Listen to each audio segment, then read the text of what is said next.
నల్గొండ జిల్లాలో సంచలనం సృష్టించిన మణికంఠ కలర్ ల్యాబ్ నిర్వాహకుడు గద్దపాటి సురేష్ హత్య కేసును పోలీసులు ఛేదించారు. ఈ నెల 11న రాత్రి 10 గంటల 20 నిమిషాల సమయంలో 2 టౌన్ పిఎస్ పరిధిలో సురేష్ను దుండగులు హతమార్చారు.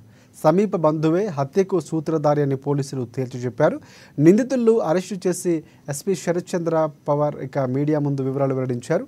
నిందితులు ఉపయోగించిన కారు, 2 బైకులు, 6 మొబైల్స్, కత్తులను స్వాధీనం చేసుకున్నామని వెల్లడించారు. సుపారీ మాట్లాడి అందులో A3 అంటే వాళ్ళ మన A2 వాళ్ళ రిలేటివ్ కి 3 lakhs దాని 12 lakhs. ఇప్పుడు అక్టోబర్లో మాట్లాడిన తర్వాత వీళ్ళు గత కొన్ని రోజుల నుంచి రెడీ చేసుకుంటూ ఉంటారు. 1 month బ్యాక్ నుంచి ఈ ఫోటో ల్యాబ్ దగ్గర రెగ్యులర్ గా రావడము, అక్కడ చుట్టుపక్కల ఫోటోలు తీసుకోవడము, వాళ్ళ ఎంప్లాయీస్ ఎవరు పని చేస్తారో చూడడము, ఇది మన ఈ సురేష్ ఏ టైంలో ఒక్కడే ఉంటాడు, లైట్స్ ఎప్పుడు బంద్ చేస్తారు, షాప్ ఎప్పుడు బంద్ చేస్తారు, ఎక్కువ ఎవరితో ఫోన్లో మాట్లాడడం, ఇవన్నీ వాళ్ళ టీం ద్వారా ఎవరికి చెప్పకుండా వీళ్ళు A2 ఇంకా A3.